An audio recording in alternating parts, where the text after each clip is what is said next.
Eu vou falar nesse vídeo aqui sobre a história e a origem da educação física, desde os seus primórdios até a atualidade. A gente pode entender como um início da educação física, mesmo não sendo de modo formal, estruturado, com estudo, desde os primeiros homens das cavernas. Porque o homem das cavernas, ele era um nômade. Ele vivia para caçar, ele precisava movimentar o seu corpo basicamente para a sobrevivência. Então o homem das cavernas ele precisava ser forte para poder caçar, lutar contra os animais, precisava ser rápido tanto para perseguir a sua caça quanto para fugir da sua caça. Então ele tinha que estar sempre em movimento, né? Então basicamente desde a idade da pedra, a gente já pode ver o ser humano se movimentando, sendo correndo, pulando, arremessando, ou seja, fazendo movimentos que hoje são inerentes ou dos esportes ou da educação física, mas com uma característica voltada para a sobrevivência, né? Não tinha ainda uma característica para a saúde ou para o lazer. Né, essa educação física, esse movimento corporal, no início era muito voltado para a sua sobrevivência. A história do desenvolvimento das civilizações, ela se relaciona com a educação física, com o movimento corporal, por meio de alguns fundamentos. Então a gente tinha anteriormente falado sobre a educação física como uma sobrevivência, um movimento corporal para caça, para sobreviver. Mas essa evolução da educação física, né, do culto ao corpo, do desenvolvimento corporal, ele tem alguns fundamentos. Então a gente pode falar em fundamentos médicos, higiênicos, terapêuticos, ou seja, para cuidar do corpo, para ter um corpo mais saudável, para evitar doenças. Os movimentos fisiológicos, né, que é como você tem esse movimento humano. A educação física voltada para os lados morais, ou seja, para a formação de um ser humano mais completo. Os religiosos e espirituais, né? Muitas culturas utilizam o movimento corporal com uma ligação com o que seria o sobrenatural ou o espiritual. E para os guerreiros, né? Também você ter uma educação física voltada para o desenvolvimento da luta, pensando nas guerras. Então eu preparar o meu corpo para ter um corpo mais saudável, para formar soldados mais rápidos, mais velozes, mais fortes e até com uma capacidade também de suportar melhor o que a guerra vai te proporcionar. Os primeiros relatos são da China antiga, né, que alguns datam de mais de 3.000 anos antes de Cristo. Né, quando um imperador, principalmente voltado para a guerra, né, o imperador guerreiro Huangdi, que ele pensava no progresso do seu povo, dos seus soldados, né, que além de você ter uma finalidade higiênica e terapêutica, como eu falei anteriormente, pensando na saúde corporal, ele também pensava no desenvolvimento dos seus soldados, ter soldados mais fortes e preparando também para a conquista de novos territórios, novos povos, né? Lembrando que nessa época a China não era um país unificado como é hoje, eram vários povos dentro da região do que é o território da China, então era muito comum, né, os imperadores tentarem conquistar novos territórios, vencer novos povos.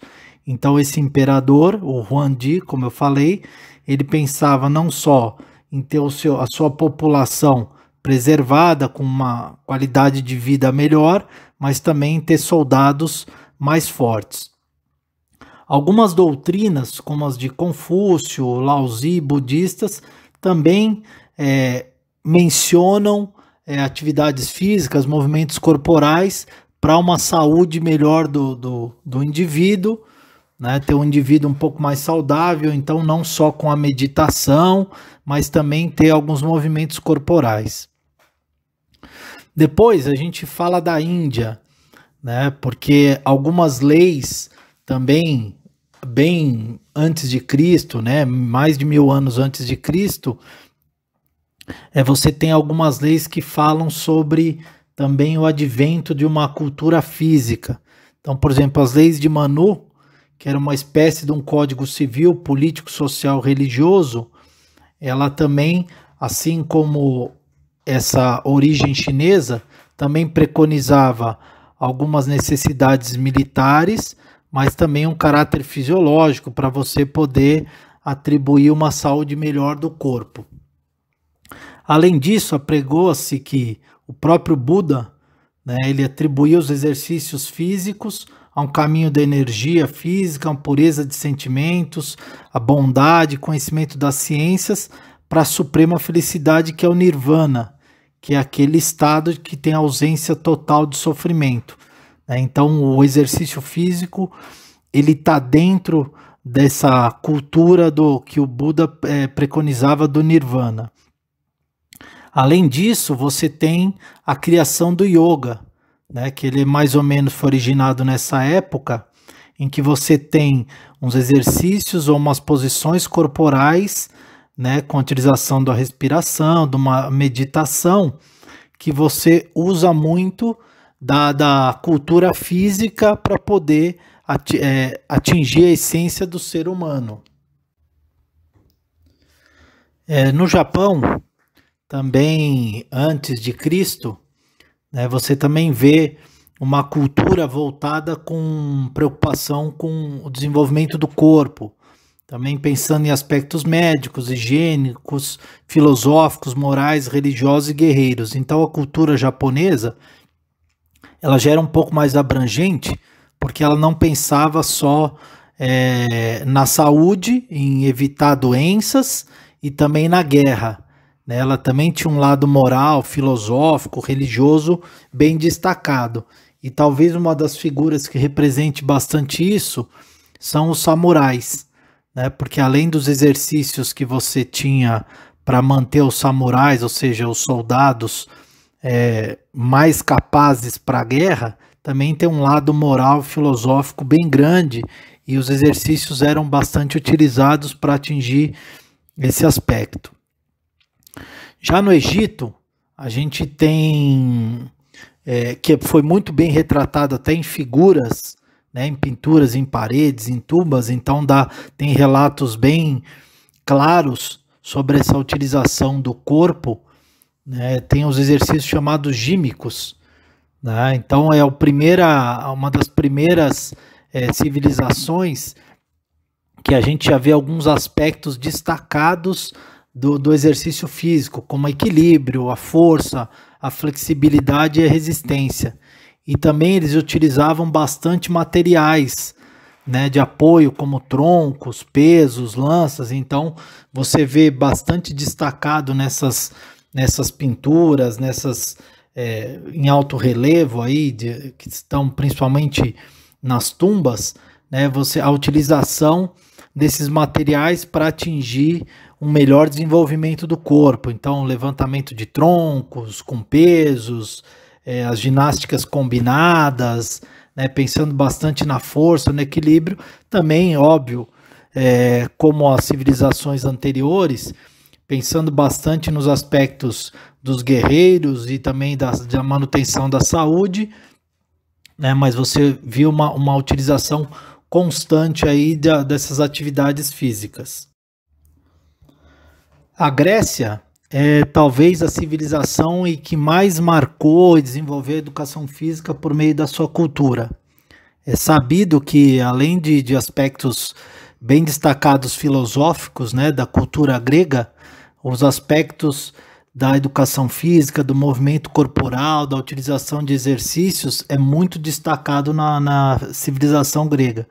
Então já nomes como Sócrates, Platão, Aristóteles e Hipócrates contribuíram muito para a educação física e a pedagogia, né? Então muitos conceitos que a gente usa até hoje vieram desses grandes pensadores, filósofos, estudiosos gregos, né? Que você tinha uma ligação grande entre o corpo e a alma, entre a mente e o cérebro, né, através de movimentos corporais, de música, de grandes estudos. Então, por exemplo, é de Platão o conceito do equilíbrio entre o corpo, espírito ou mente, né? Então, assim, você tem essa utilização, né, de alguns aparelhos, né, e também a gente criou alguns nomes que são utilizados até hoje, que vieram justamente da utilização desses aparelhos da cultura grega, como halteres, atleta, ginástica, o pentatlo, né, são de origem, uma herança grega, né, que ficaram perpetuadas até para hoje. Então, os gregos, eles pensavam bastante nesse desenvolvimento do corpo, que eles iam desde as infâncias mais jovens até a velhice, né? Não tinha, vamos dizer, uma distinção, que isso eram só para adultos ou só para jovens. Desde as crianças já faziam algumas atividades, claro, para cada faixa etária, para cada idade ou grupo tinha um objetivo diferente, alguns só para manutenção da saúde, outros pensando em características militares, outros até para o culto a um corpo belo, né? E um dos legados mais importantes que a civilização grega nos deu foi justamente a criação dos Jogos Olímpicos, né? Foi a cultura grega que foi originária no que hoje são os Jogos Olímpicos da Era Moderna, mas a cultura grega que fez os primeiros jogos, que são datados de 776 a.C. Claro que esses jogos, os primeiros, eles tinham uma característica com uma pureza, não tinha a característica que hoje tem os jogos, pensando em competição, em esporte, em rendimento, né? A cultura grega via como uma coisa um pouco mais elevada da mente, da moral.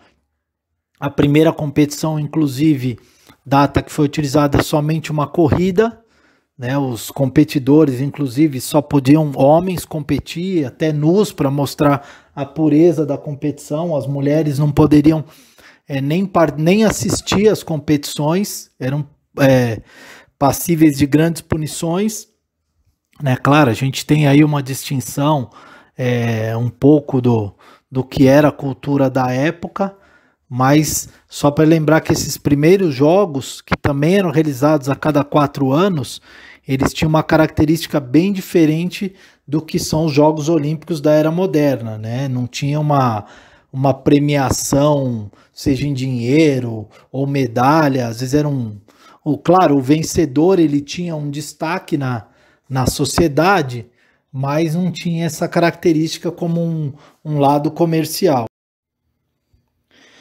Depois nós podemos destacar a civilização romana, principalmente quando Roma derrotou a Grécia, né, na área militar, mas Roma incorporou muitas coisas da civilização grega, e uma delas foi a educação física, né, foi o culto ao corpo, foram as atividades físicas.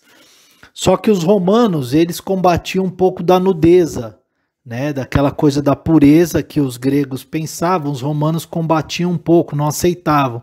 Então a maior parte das práticas da atividade física em Roma, ou na civilização romana, era voltado para a área militar, né, sejam para os soldados, para os combates continuarem conquistando territórios, quanto até nas figuras dos gladiadores, que usavam os exercícios para poderem competir melhor. E a gente sabe que os gladiadores, eles não tinham só uma característica de ficarem ali para serem expostos, mas também os grandes gladiadores tinham até uma questão de destaque na sociedade, né? Alguns, claro, eram prisioneiros que eram obrigados a lutar, mas outros chegavam a ter um status dependendo do número de vitórias. E a célebre frase mens sana in corpore sano, de Juvenal, né, um pensador aí, um filósofo romano, veio dessa época aqui. Então uma grande contribuição que Roma teve, que foi justamente expandir né, para vários territórios, porque como Roma começou a conquistar vários países, várias civilizações, foi expandir essa cultura aí de atividades físicas, de exercícios para várias localidades aí do mundo. Continuando essa evolução da educação física, nós tivemos um período bem conturbado e que foi bastante negativo para o desenvolvimento da educação física, que foi justamente a Idade Média.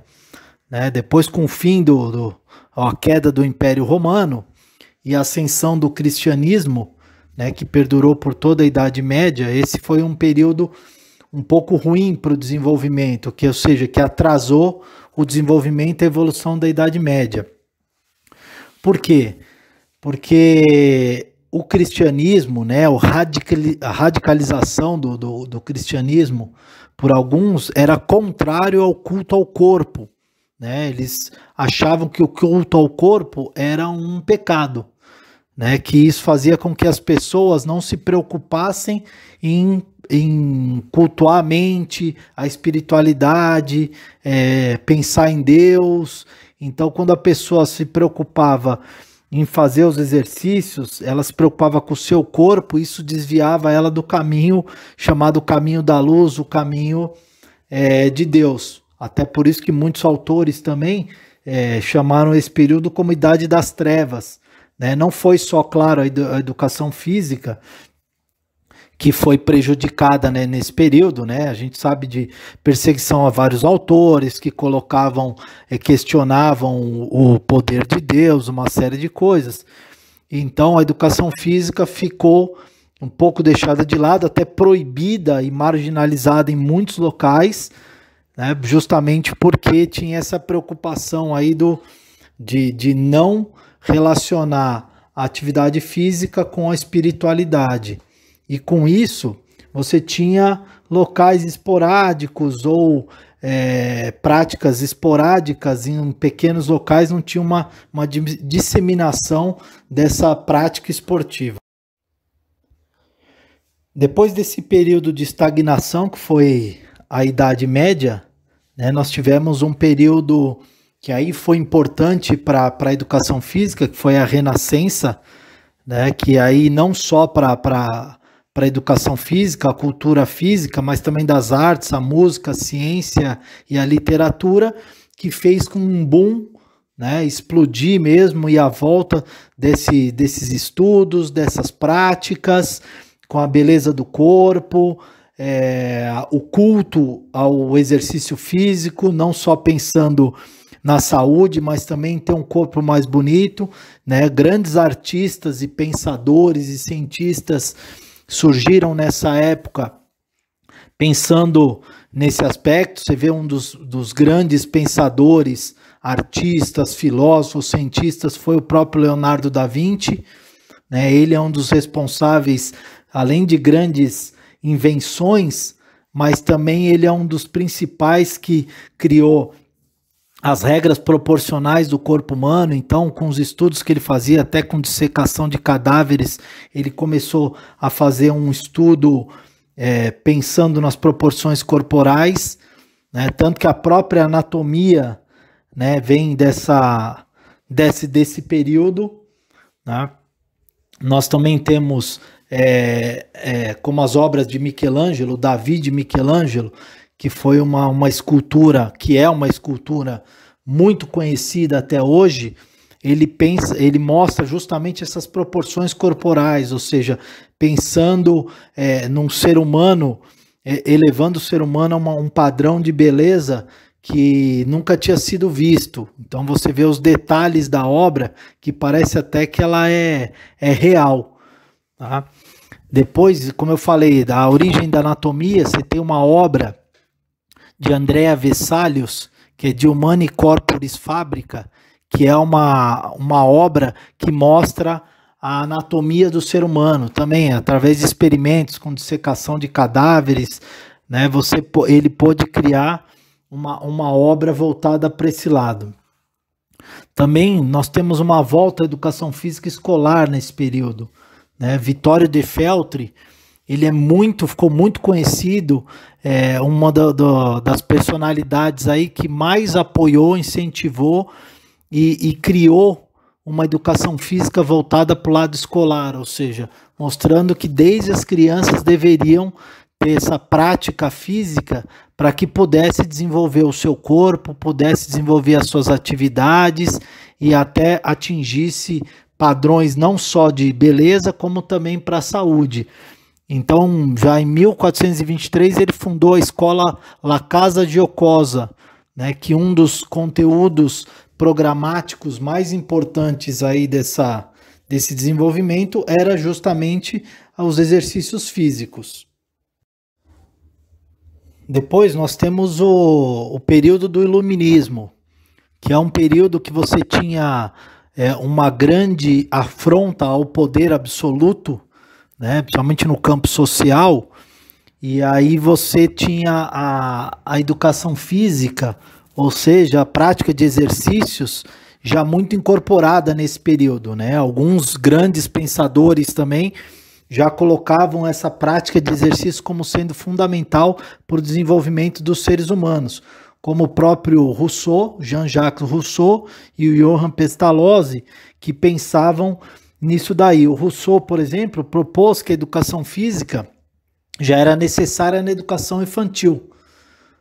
Para você pensar, para você ter um intelecto mais desenvolvido, você tinha que ter um corpo mais saudável, né? Um corpo que te desse energia para que você pudesse pensar melhor. Então ele via que a mente, para que as pessoas conseguissem criar coisas novas, conseguissem ter um desenvolvimento, seja social ou até na sua área profissional, dependia de ter um corpo mais saudável. O Pestalozzi, ele foi o precursor da escola primária popular, né? E nessa escola primária, a execução de exercícios, né, bem orientados, com padrão de movimentos, era fundamental. Você não poderia ter o desenvolvimento das crianças até chegar à fase adulta se você não tivesse uma prática de exercícios bem elaboradas e bem desenvolvidas. Já na idade contemporânea, a gente pode destacar 4 grandes escolas que são as mais importantes para o desenvolvimento da educação física e dos esportes, que são a escola alemã, a escola nórdica, a escola francesa e a escola inglesa. A escola alemã, ela foi muito influenciada por Rousseau e Pestalozzi, né, que vem lá da época do Iluminismo. E teve como um dos grandes destaques o pensador Johann Christoph Friedrich Gusmotz, que é considerado o pai da ginástica pedagógica moderna. É um dos principais pensadores, estudiosos e cientistas que desenvolveram a ginástica nesse período mais moderno. Principalmente após a derrota dos alemães para Napoleão, né, uma outra metodologia de ginástica, Turnkunst, criada por Friedrich Ludwig Jahn, cujo fundamento era a força. Né? Nessa filosofia ou nesse estilo de ginástica criado por ele, né, que o lema era "Vive quem é forte", né, foi o que ele usou como base para poder criar os seus conceitos. E aí ele criou também algumas atividades, alguns exercícios que são utilizados até hoje no desenvolvimento, principalmente da ginástica artística, né, que é como a barra fixa, as barras paralelas, né, o cavalo, que era originalmente da ginástica olímpica, que hoje é chamado de ginástica artística. Depois a escola voltou a ter um grande defensor, que foi o Adolf Spies, né, que ele definitivamente introduziu a educação física nas escolas alemãs. E também foi um dos primeiros que defendeu a ginástica para as mulheres. Lembrando que nesse período ainda as atividades físicas, os exercícios eram muito voltados só para homens, né? Mesmo não sendo com caráter militar, esse culto ao corpo ou desenvolvimento era muito pensado para homens, principalmente na escola do Jahn, que ele falava sobre força. Então, colocavam-se que força era uma atividade ou uma capacidade basicamente voltada para homens, E as mulheres nem poderiam fazer porque pensava que, além da mulher não ter capacidade física para força, ela também poderia ficar com um corpo masculino, né? Agora, já o Spies já defendeu uma ginástica feminina. Claro que às vezes ela era bem diferente do que era preconizado para os homens, mas a gente já tem nesse período aí uma introdução definitiva da educação física escolar nas escolas alemãs e também já uma prática pensada para as mulheres. A segunda escola de destaque é a escola nórdica, que a gente tem como destaque o Nathanael, que ele fundou o seu próprio Instituto de Ginástica em 1799, e o Instituto Civil de Ginástica, que foi um dos grandes formadores dos professores de educação física já desde 1808. A chamada ginástica sueca, que teve como principal responsável Per Henrik Ling, ele usou como base as ideias do alemão Gut Smuts, e para criar a sua própria ginástica. E ele dividia essa ginástica sueca em 4 partes. Uma primeira pedagógica, que era voltada para a saúde, evitando os vícios, seja posturais, as doenças. Então ela tinha essa característica. O segundo, militar, que incluía até o tiro e esgrima, ou seja, pensando nos soldados. A médica, que era muito baseada na pedagógica, mas focada na prevenção de doenças e até na cura de algumas delas. E a estética, que estava muito preocupada com o desenvolvimento, com a beleza do corpo, com a graça dos movimentos.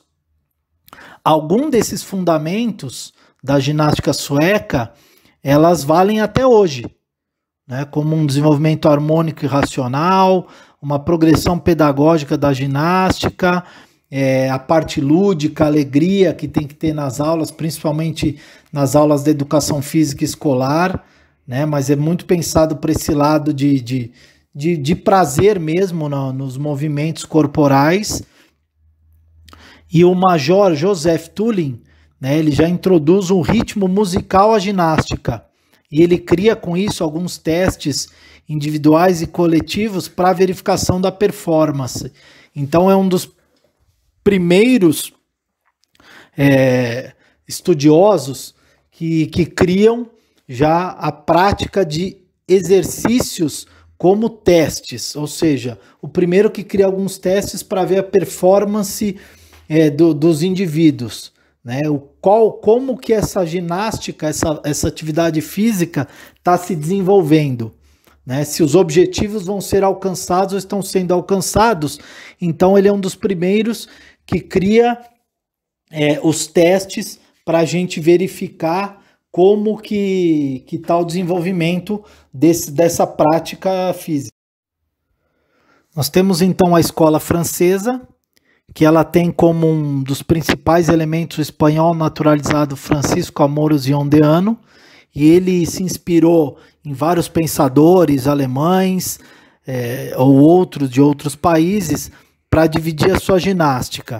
E ele usou 4 divisões: civil, industrial, militar, médica e cênica.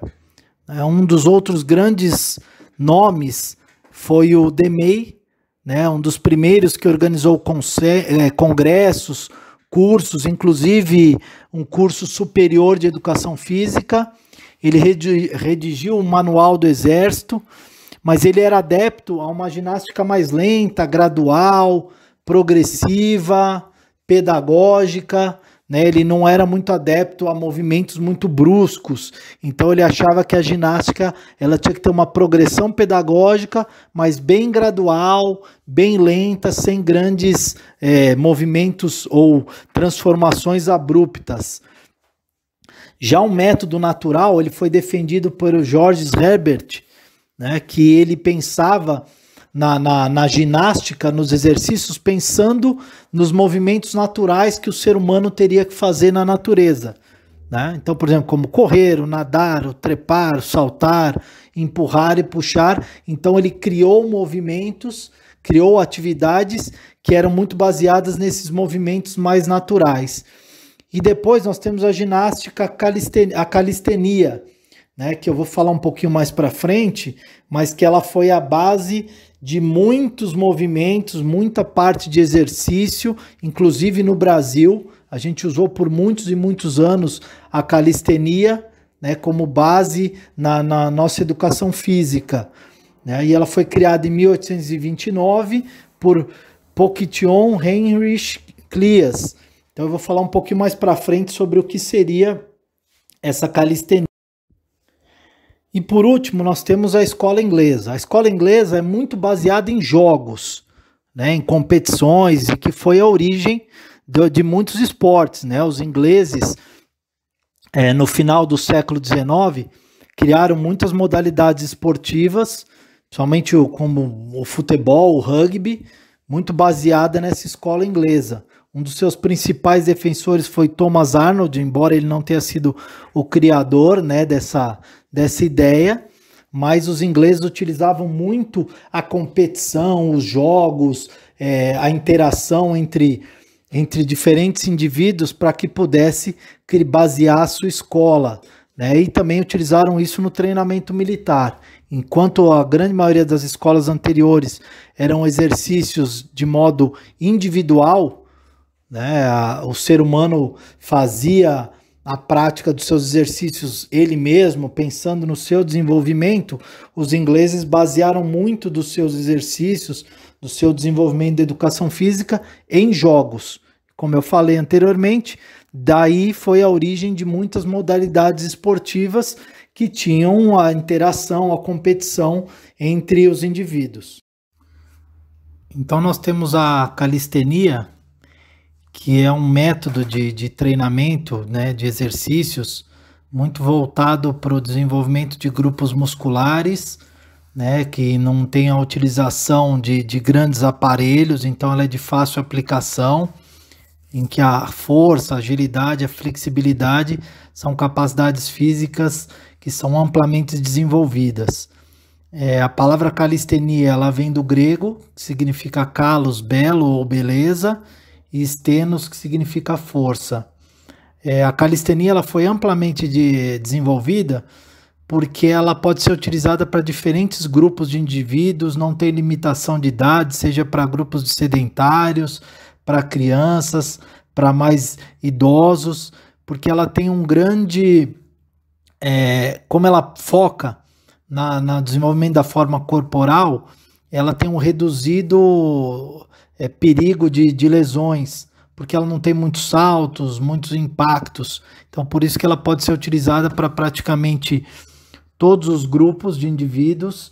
Ela foi, por muitos anos, a base da educação física escolar no Brasil, né, principalmente porque ela foi amplamente desenvolvida ou difundida no mundo, e especialmente quando ela chegou nos Estados Unidos. Por exemplo, em 1860, ela foi introduzida nas escolas americanas, e os grandes responsáveis pela difusão da calistenia foram o Dr. Dio Lewis e a Associação Cristã de Moços, né, a YMCA, como é conhecida nos Estados Unidos, por montar escolas no mundo inteiro. Ela acabou difundindo essa calistenia, porque, como eu falei, ela era uma prática de atividades mais organizada e que ela era de fácil aplicação. Além de poder ser utilizada para todos os grupos de indivíduos, ela também não necessitava de grandes aparelhos. Então, por isso que ela teve a sua grande difusão, grande aceitabilidade no mundo inteiro.